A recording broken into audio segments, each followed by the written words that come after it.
Hello, hello mes chères flammes, je vous retrouve aujourd'hui pour un nouveau podcast.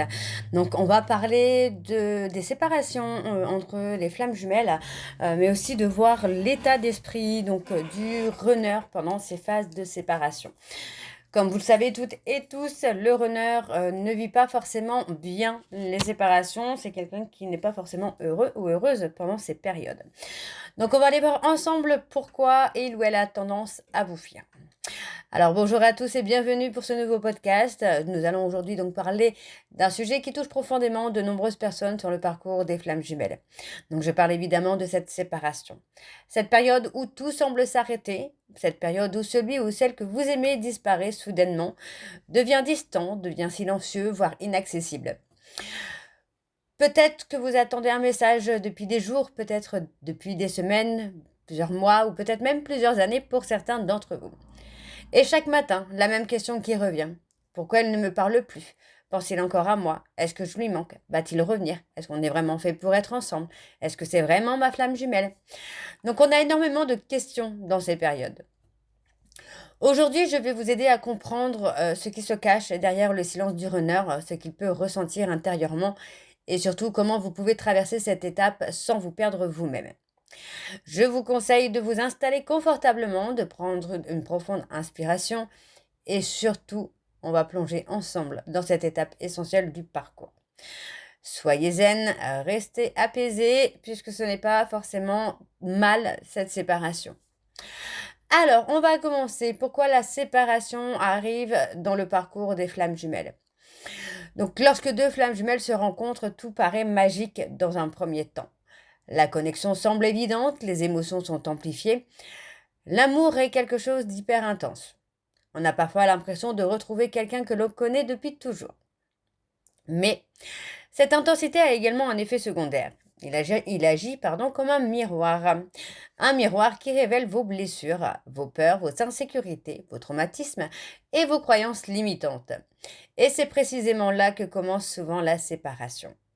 Parce que ce que nous appelons amour inconditionnel nous confronte aussi à nos plus grandes peurs.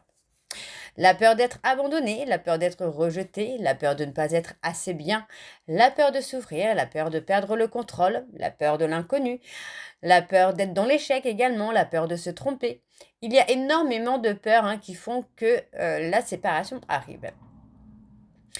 Le runner est généralement celui qui ressent cette intensité comme quelque chose de difficile à gérer. C'est quelqu'un qui va perdre le contrôle assez rapidement et donc il va fuir. Pas forcément parce qu'il ne ressent rien, mais parfois parce qu'il ressent trop. Et c'est quelque chose qu'il ne contrôle pas. Cette perte de contrôle, pour lui, c'est impossible. Il faut savoir que le runner, c'est quelqu'un qui contrôle sa vie de A à Z depuis toujours.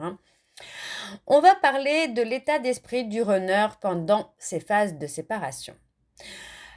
Pour beaucoup de personnes, vous imaginez que le runner est heureux pendant la séparation, qu'il tourne la page facilement, qu'il ne pense plus à rien, qu'il vit sa vie sans se retourner.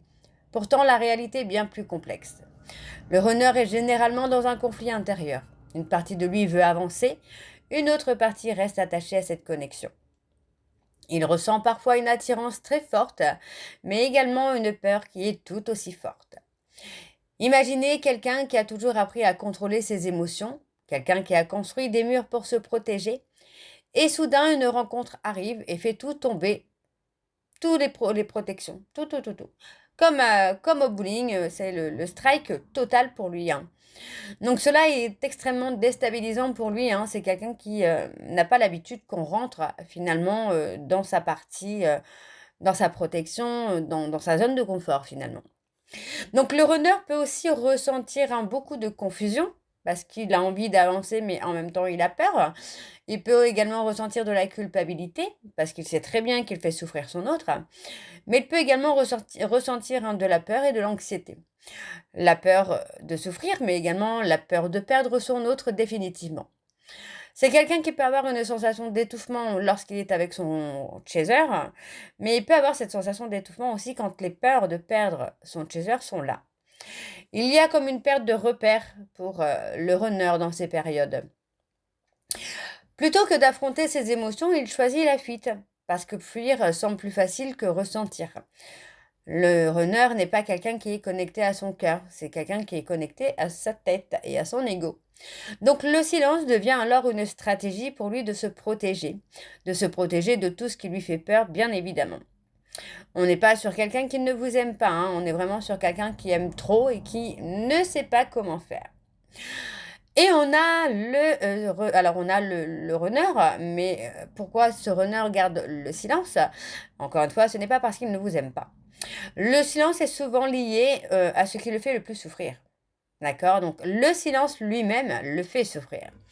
Car lorsqu'il n'y a plus de communication, l'imagination prend le relais. Et oui, un petit peu comme vous, les chasers. Il analyse tout, il interprète tout, il cherche des signes partout. Mais pourquoi le runner se tait-il? Parce qu'il a besoin de recul, parce qu'il ne sait pas quoi dire ou parce qu'il est lui-même perdu. Le runner, une fois qu'il est connecté à son chaser, il vit quelque chose qu'il n'a jamais vécu jusqu'ici. Parfois, ce sont des peurs d'ouvrir une discussion qui pourrait éveiller des émotions qu'il essaye justement d'éviter. Le runner a beaucoup de mal à aller dans des conversations profondes émotionnellement. Il peut parler de lui, il peut parler d'elle, enfin, elle peut parler d'elle, mais émotionnellement, il ne vous parlera pas forcément de ce qu'il ressent. Ces peurs qu'il raconte, alors, les peurs de raconter la vérité, pour moi, voilà, c'est pour ça que cette personne, ce runner, ne parlera pas forcément de tout ce qu'il a vécu.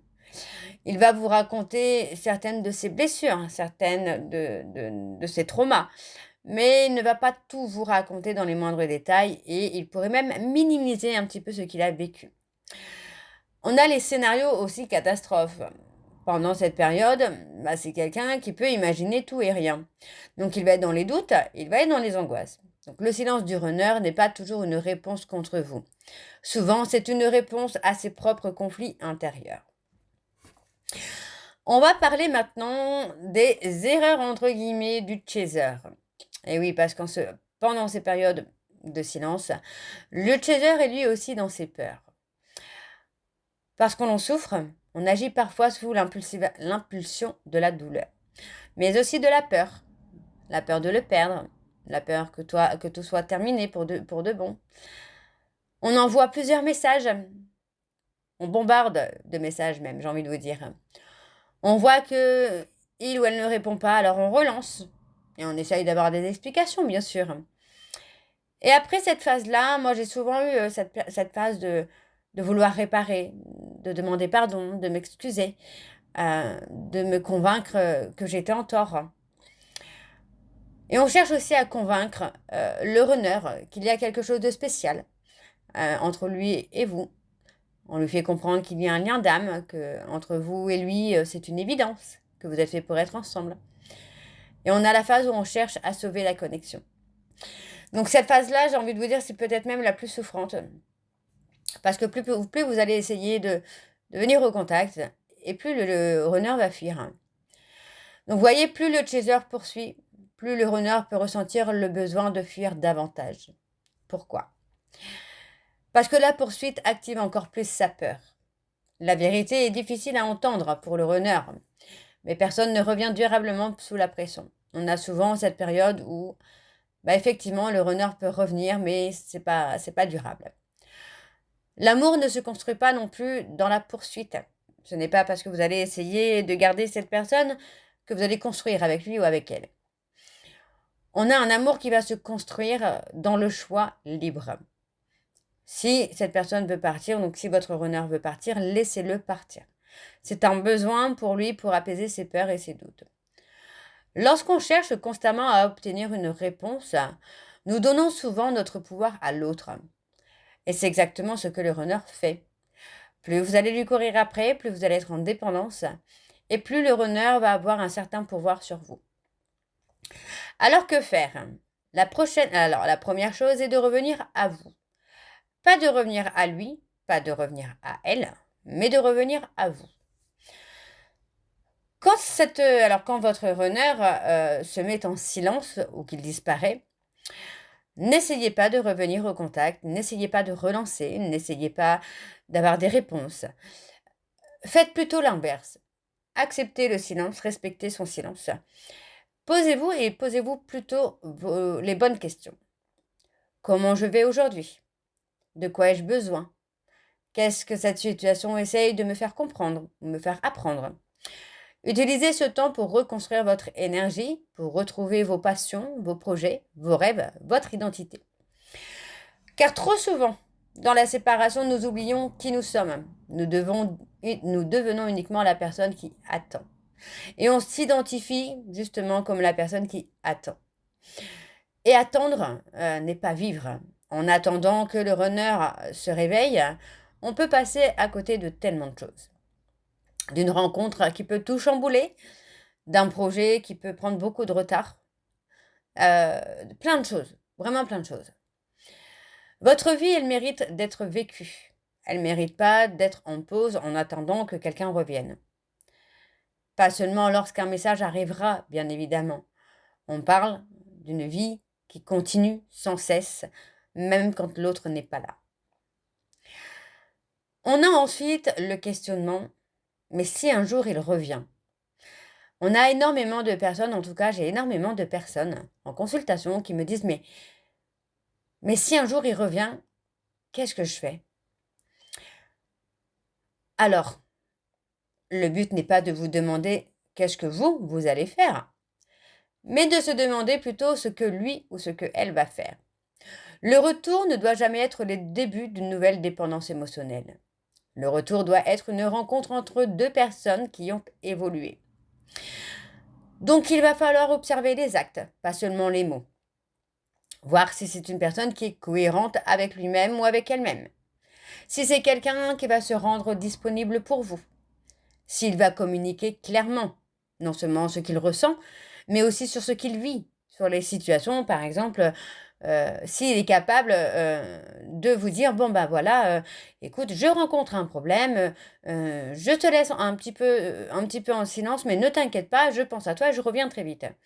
S'il est capable de faire ça, c'est que finalement, il a quand même compris. Il faut aussi que ce soit quelqu'un qui respecte vos besoins, vos limites, vos envies. Si c'est une personne qui revient dans l'unique but d'avoir du charnel, alors que vous ne voulez plus ce genre de choses, en tout cas pas sans être dans une relation de couple, c'est qu'il n'a pas changé. S'il revient en vous proposant toujours le même schéma, c'est qu'il n'a pas changé. L'amour ne se mesure pas uniquement à l'intensité, il se mesure aussi à la stabilité. On parle d'un amour qui est inconditionnel. Par contre, inconditionnel ne veut pas dire qu'il ne doit pas y avoir de conditions. Ça veut dire justement qu'on doit accepter les conditions de l'un et les conditions de l'autre. Charnellement, j'ai eu pas mal de clients, de clientes surtout, qui me disent que oui, mais le runner revient pour ça, mais en gros, voilà, c'est à sa façon, à sa manière, dans ce que lui aime charnellement. Bien sûr, ma chaser refuse. Mais comme elle refuse parce qu'elle a ses propres limites, qu'elle a ses propres conditions, monsieur repart. Donc s'il repart, c'est que finalement il n'a pas changé et qu'il est toujours dans le contrôle.